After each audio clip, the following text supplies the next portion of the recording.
Hello everybody, welcome back to Connor here. Hope you're all doing fantastically well. And we are back here with the Rumour Mill, another episode, another day on the grind for McGilligan. I hope you're all doing really well. Get your thoughts in the comment section below on Leeds' transfer activity today. If you've heard anything, if you want to react to something, get it in. We want this to be a community feel as well. I want you guys to chat to each other in the comment section below. And yeah, we're here another lovely day today, which has been rare recently.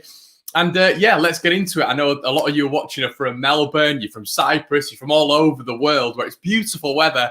Here, it's not been great, so it's nice to eventually see a little bit of sunshine. And another bit of sunshine, another bit of ray of sunshine comes in the terms of transfer activity by Leeds United. So we'll get on to the main boy in just a second. But before we start, guys, we are always sponsored by ShipBikesUSA.com, putting the capital P in merchandise equipment. And of course, all of your motorcycle needs as well. If you fancy donating to the channel, helping me out, helping me do this full time, there's a Patreon link and a PayPal link in the description below. We're putting sort of 3 to 4, maybe even 5 pieces of content out per sort of week on Patreon. I'm going to do one on Cuisance today, a player profile on there. So if you want to check that out, go do it and help the channel. But let's get on to it. Enough waffle. Sick of all this waffle Connor that provides on a day-to-day basis. Hope you're doing all right. We've got hello from Jakanji. Connor looking fresh makes a difference, Harry, from how tired I normally am. And yeah, there's a lot of transfer activity going on. Cheers from Norway, says Neptus. So let's get into it initially anyway. So number one on the Rumour Mill. I wanted to get into this quite quickly, actually, and it's not Michael Cuisance, my lovely pastry man. We'll get on to you in a little bit, but with regards to a winger, now it's evident that Leeds are in for a winger. We've all been talking about it. We've been talking about Ryan Kent. We've been talking about Todd Cantwell. I can tell you that from what I've heard, this isn't me being ITK and all this sort of stuff, but as of now, Todd Cantwell is not happening. Yeah, don't tell me where I got that from, but from what I've heard, it's not happening.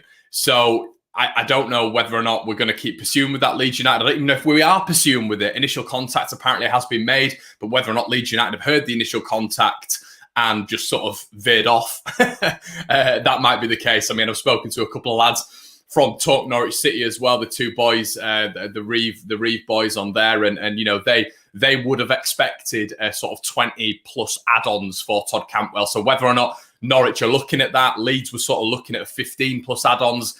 That might be the problem for Leeds. You know, if they can get a winger for cheaper, if they can get a winger on loan, that's going to be the option for Leeds. So get your comments in the section below what you think to potentially us not getting Todd Cantwell.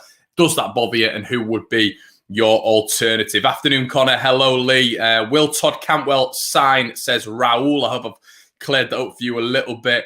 Feel like DePaul is done now, says Lewis. I presume you don't mean the transfer is done. I wish the transfer was done.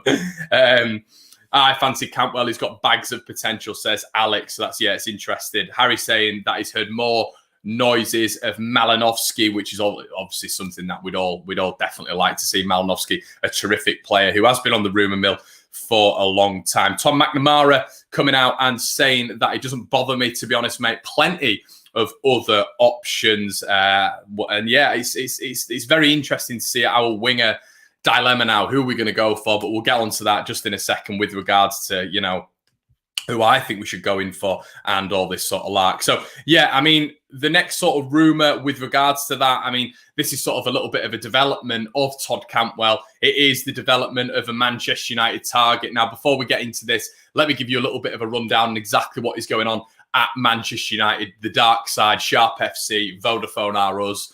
The issue with what they want right now is they want a winger. Now, whether or not that's Ismail Sarr, whether or not that's Jadon Sancho, whether or not that's, I believe they've got a couple of options in the pipeline as well. I believe it's Alex Telles, who's a wing-back sort of winger. The issue for Manchester United is they desperately need a winger. Now, from what we've seen on the mill online, it doesn't look like Dan James is going to feature. Now, apparently Dan James came out the other day and said he's happy to stay at Manchester United. But to be quite frank, if you're getting a club going in with a bid and they're either bringing in Sancho, Telles, or Ismail Sarr, he doesn't have a choice. He's going to slip down the pecking order. He needs to leave the club to get football, unless he's one of those players who's happy to sit on the bench and wait for his chance, but he's not going to get that chance. He's clearly not part of Solskjaer's plans in terms of long-term wingers, and a lot of fans want Daniel James to leave the club. They're not a fan of him. yeah, okay, they understand that he's got a bit of potential, but overall, they do not rate him as that Manchester United winger. You know, he came in, he was going to be the new Ryan Giggs, the Welsh wizard. It's not happened for Daniel James. Personally, I don't think they've given him enough of a chance. But with someone like Telles coming in, someone like Sancho, I don't think Sancho's going to happen because Dortmund have blocked it. But someone like Telles or Ismail Sarr, if they are to come in, it just puts Daniel James down the pecking order even more. So for me, that is going to keep going on. That is going to keep rumbling on. And the next part of that is going to be whether or not he goes to Brighton or whether or not he comes to Leeds, who are the two clubs who are apparently massively interested in him. What's the advantages of him going to Brighton? Well, the advantages is Graham Potter, who's managed him before. What are the advantages of going to Leeds? Obviously, it's Massimo Bielsa, a new challenge, and a club he essentially signed for originally. So, yeah, whether or not there's a little bit of sentiment there with Leeds, you'd expect it, but it's going to be really interesting to see that one. So let's have a look at what you guys are saying in the comment section below. A lot of you talking about Todd Cantwell before. Left back needed, full back needed in a lot of the comments. I don't know whether or not that's going to happen, to be honest, with Leeds. Dino says, I think James is a player who would thrive under Bielsa and needs confidence. I completely agree with that. James says, James is leaps and bounds ahead of Cantwell. Sorry, I did sort of say I'd prefer Cantwell yesterday, but I just think that's because he attracts players more, attracts the fouls, and he had a better campaign than Daniel James has really had in the Premier League. So, yeah, I mean, we'll have to just wait and see with regards to that one. Mark Story, who's your number one pick, DePaul or Cuisance or Cantwell for Leeds to sign? Cantwell's a very different signing for me, mate. I think Cantwell's more of a winger now. I thoroughly believe he's more of a winger, a different type of winger. But if you're asking me realistically who I'd prefer out of those three, it would be Cuisance. You know, it's all well and good, you know, saying DePaul. But there's no movement there. If you're talking about player ability, Cuisance is an extremely good player as well. And if we want another 8, which it seems like Leeds want instead of a 10, someone who can mould from an 8 and transition into a 10, Cuisance is that mould. DePaul is just a 10. So if we need a little bit of versatility, that key word, it's got to be Cuisance. Kevin Otto, I like you, Connor. You're so knowledgeable. Kevin, I'll slip you that £5 in the post, mate. Morning. Some people just joining now. Evening, boys. Thank you for all joining in. If you wouldn't mind liking the video and subscribing. Of course, there's 50% of people who aren't subscribed to the channel who watch the content. So make sure, please, if you would, make sure you subscribe to the channel. 10K before my birthday at the weekend. No, it's just not going to happen, is it, Connor? But, you know, my birthday's at the weekend for the Man City game. If all those subscriptions had come in, it's free. It'd really, really help. But yeah, a lot of people talking about Cryptid TV UK says here, guys, Dan James will be a quality signing, especially under Bielsa. I think a lot of people are saying that. I mean, the whole level of Daniel James, he's a kid. He was Bielsa's number one target. We've got to remember that. He's, you know, January, who was the first person we're looking at? Who were the rumours out straight away that Leeds were, you know, interested in the January market? Was Dan James. We saw it in the Amazon documentary. Who was it? Dan James. The whole thing was about Dan James. So us going for him is a viable option. Leeds' interest clearly hasn't quelled. Apparently, we're after Helder Costa for a couple of years as well. We're after Ben White for a couple of years as well. So Leeds' interest doesn't just diminish. It carries on. We just have to look at other viable options if that doesn't happen. And we'll get on to another viable option in a little bit. Now, this is just a quick one that I want to look on from Ogi Todorov, one of the best names I've ever heard. Oggy, a left back, I think is essential. I think is absolutely essential. And as Harry says, I think Jordan Lukaku will be a good option, or Sessegnon. I think the club are looking at it as an option, to be quite frank. And I love Stuart Dallas. I do think with the formation we played at the weekend, it was a bit of a 3-3-1-3 adaptation. I think that worked very well for Stuart Dallas because he was able to come inside. He was able to come inside of the midfield, and he wasn't just stuck out on the wing. I think to play Leeds' style of play in the Premier League, Stuart Dallas is going to be a target because he's a right-footed left-back. He's not a natural left-sider. We've seen that with Azpilicueta as well at Chelsea. He gets pressed very, very high. His pass percentages weren't great against Fulham. They weren't great against Liverpool. This isn't me digging out Stuart Dallas at all. But I don't know whether or not Stuart Dallas in Bielsa's mind is seen as a rotation player in the Premier League. I love Stuart Dallas. For me, last year, Player of the Year. But is he a player who you would play left back throughout this entire season? It's a really interesting talking point. Or would you rather go out there and get a quality left side, a natural left-sided player who is going to get pressed high, but because their natural side is their left side, their strongest foot is their left side, they're able to dictate play on that side a lot easier than a right-footed left-back. If you understand what I'm saying, it's a lot easier for a left-back to play left-back than a right-sided player to play a left-back. And, you know, we know that Stuart Dallas is a winger naturally. And in the 4-1-4-1 formation in the Premier League, I don't think Stuart Dallas fits that left-back mould. I think he struggles a little bit in terms of pass percentages and in terms of that high press. That's just my opinion. I love Stuart Dallas. If we were to play the 3-3-1-3 formation every week, I think he should be there every week. But I don't know if this 4-1-4-1 formation is going to fit him week in, week out, especially with the calibre of players. So it's going to be really interesting to see whether or not Leeds stick with that or we go with another left-back, which is being still heavily rumoured today. So, yeah, let me know what you think in the comment section below. A lot of people coming in now, just joining the chat now. Afternoon, Connor says Matthew. Hello, Matthew. Adam Roddis, we don't need a left-back. Leif Davis will do, in my opinion. I really rate Leif Davis. I think he'll be left-back. Leif Davis is a really good sign. But as 69 Music says here, hi, Connor, any news on Douglas leaving? No news as of yet, mate, but it is that there is a lot of talk about Douglas leaving this window, and maybe Leeds know that, you know, a lot of stuff is close to Leeds' chest in this window. We don't know about Cuisance. There's been no confirmed outlets in the UK really that are saying that he's confirmed he's coming to Leeds. There's been an agreed fee because Leeds are keeping all the news so close to the chest. Are they doing the same with Douglas? Do they know that Douglas is potentially moving on? And is that why we're going for another left back? Is that why there's been rumours of us going for another left back? You know, you forget on the Phil Hay show, he was the one initially who said that Leeds were interested in another left back. So yeah, very interesting times in terms of that. But I think it's a really good point to talk on. Really, a lot of people talking about that. Sean, thank you for keeping up the good work. Copying Benjamin Bloom, says Liam Leeds. I do like Benjamin, but yeah, well, there you go. Hopefully we'll have Benjamin back on the show very soon. But yeah, so the next rumour, obviously, that we're talking about is going to be Ryan Kent. Now, the deal with Ryan Kent is Leeds United could very well rekindle their interest in Rangers winger Ryan Kent if the Ellen Road side failed to land number one target Dan James from Manchester United, according to The Sun. Now, this isn't all The Sun as well. There's been a lot from the Glasgow Times, the Scotsman. They continuously keeping reporting this stuff. So it's no smoke without fire. And the Leeds' continued interest in Ryan Kent, as we said yesterday and the day before, is clearly there. You know, and would I be happy with Ryan Kent? You guys know my thoughts on Ryan Kent. I'd be delighted with him. I think he's a wonderful player. And yeah, I think he just fit into this system really, really nicely, especially the 3-3-1-3. Imagine Ryan Kent in there. We saw how profitable it was for someone like Rodrigo playing in that 3-3-1-3 system. And yeah, I think Ryan Kent would fit in that system very well. Will Leeds deploy that system a lot? I don't think so. I think we'll do it against Wolves, potentially Leicester, with how they set up. But I don't think we're going to do that against standard clubs the formations we can predict, who don't really utilize the full width of the pitch. So I think it's going to be more of a 4-1-4-1. So I don't know whether or not players like Ryan Kent maybe would flourish in that formation. It's going to be interesting to see whether or not Rodrigo flourishes in that formation instead of the one that we saw at the weekend. So get your comments coming in, guys.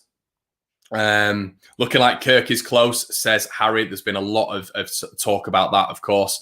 Not a major issue. Need to get rid of Roberts. A lot of people talking about Eyecatcher saying Bayern tubers are resigning themselves to losing Cuisance and they're not happy about it. Yeah, we'll get onto that in just a second. So, as I said, talks progressing between Leeds and Bayern Munich for Michael Cuisance or Michael Cuisance. Personal terms already agreed, 20 million euros as final fee offered by Leeds to complete the deal. And that was a retweet from Fabrizio Romano from Christian Falk. Update, Michael Cuisance or Michael Cuisance. The negotiations between FC Bayern and LAFC are entering the decisive phase. The player has permission to leave the club. And we saw a little bit of issues at Bayern yesterday. It looks like Lewandowski and Cuisance had a little bit of an altercation, a confrontation. Apparently, Lewandowski put a very bad tackling on Cuisance. Cuisance reacted. And yeah, weird scenes. And they made up on social media, apparently. But in the changing room, apparently, Lewandowski went after him again. So there's clearly some unrest at Bayern. There's clearly some massive unrest in terms of, obviously, they lost at the weekend. But Cuisance moving on. Apparently, he does seriously believe in himself, which is, you know, it's the same rhetoric as we have for Todd Cantwell. Leeds will understand this, but there is a lot at the minute in a lot of people saying Cuisance is apparently arrogant. He believes in himself more than other people believe in him. I've seen that for, apparently there's a lot of comparisons between Max Meyer as well, who was at Schalke, who apparently thought of him above his station. I can't imagine that with Cuisance. I just think that he believes he needs a shot. He needs a shot in Bayern's midfield. He's 21 years old. He wants to be playing football, and apparently he's going to be the next big thing. So, I mean, this kid for me is going to be worth 50 or 60 million in however many years' time. And I just think at the minute our transfer strategy, our transfer policy is absolutely brilliant. The players that we've brought in, the value that we've brought them in on, the way they've got into the changing rooms. It's not just on the pitch for Leeds, it's off the pitch. And I continuously say this, hence why we didn't go for Ben Rama properly for the Rolex video. But I just think it's egos on the pitch and off the pitch. And they'll know, I think the only mishap we've had is JKA coming to Ellen Road, where there's been a bit of an issue with that. But they'll have done the research on Cuisance. Bielsa apparently picked him out and wanted Orta to go for him. So this is Bielsa's choice.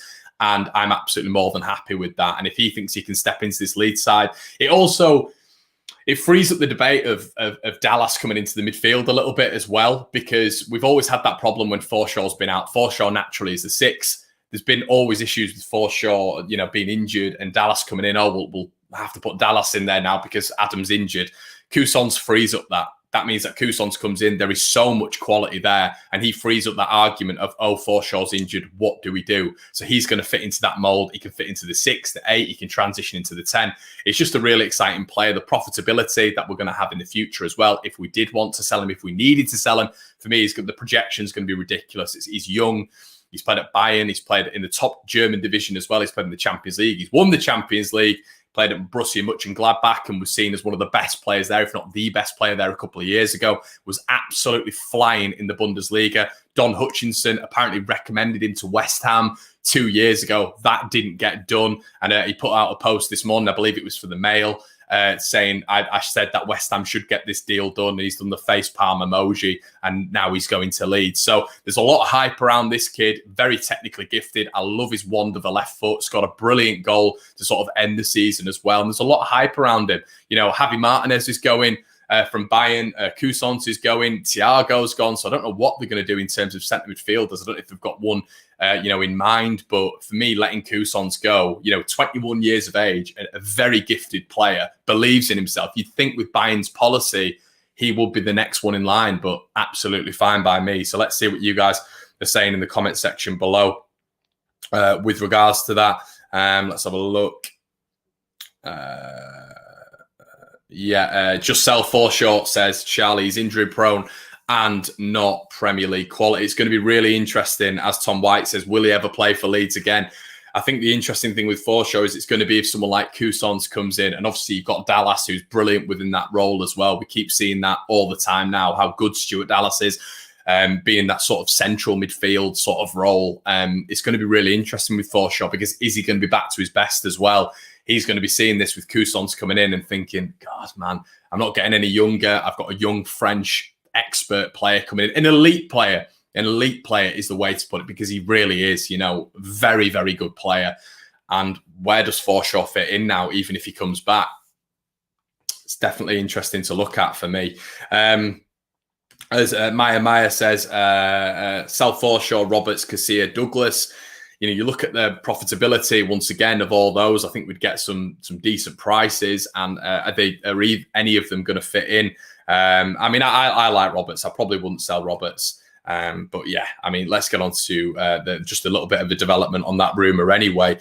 So Ronan Murphy, both Michael Cuisance and Javi Martinez have been told they can leave Bayern Munich according to Sport 1, which is what we've just spoken about. This is what I was talking about with regards to Don Hutchinson, obviously an ex-West Ham player.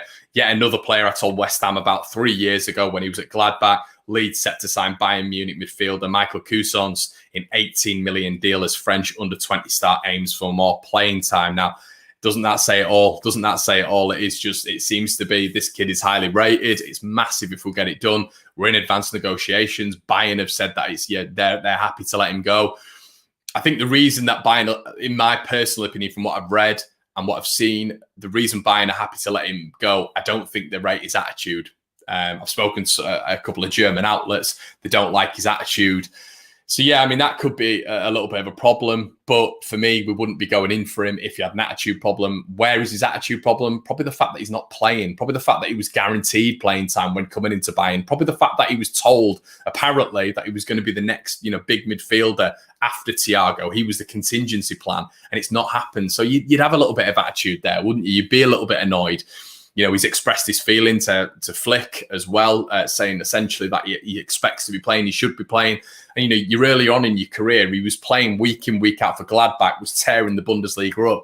He's coming to Bayern and he's essentially just been put on the bench and not been given a chance at all. So, would I have attitude problems? Yeah, of course I would. I'd be kicking off at that. So I don't know whether or not they're sort of expecting another midfielder to come in and Cuisance to play second fiddle again, and that's why he's kicked off again. I think that's completely viable, and I'd be looking for more playing time. I love that. I love that he wants to be playing more football. As I said yesterday, is this going to be a thing with Dan James? He's willing to fight for his place at Man United. Well, Dan, you're going to be way down the pecking order, mate. So is this just you picking up a wage? Because you might try fight for your place, but it's just not going to happen. It's not going to happen. Whereas someone like Michael Cuisance, everyone's saying he's got attitude, but he wants to go out and play football. He wants to go out and dictate games. He wants to play for one of the best coaches, if not the best coach in the world. And he wants to give himself, he could have gone to Marseille on loan. He could have done that and then gone back to Bayern. A very sort of familiar ground for him. He's French. Marseille will probably know the area. Go there. Probably know some coaches down there and some players. Go there. Play for a year with an obligation to buy, but he wants to test himself. And I love that.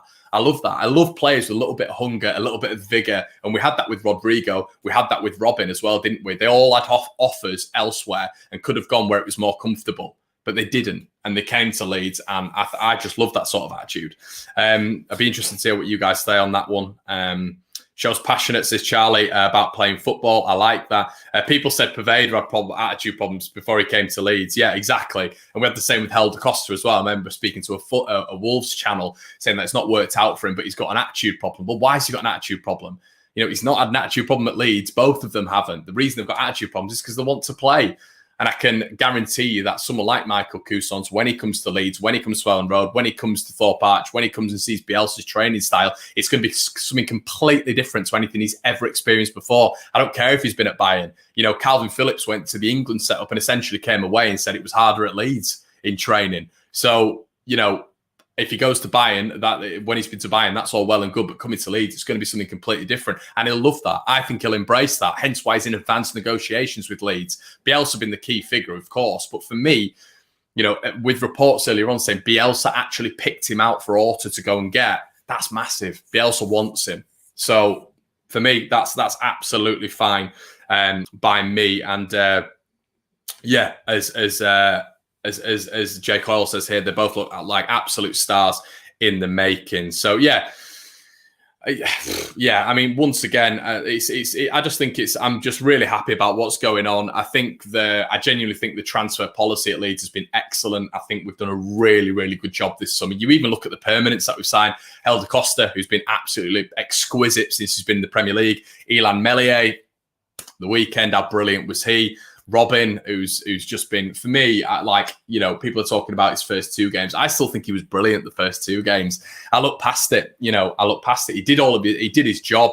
Yeah, he gave away the first one. Was it a penalty? Not for me. The Fulham game, was it a penalty? Not for me. So you take those out, and he's actually had a pretty positive start.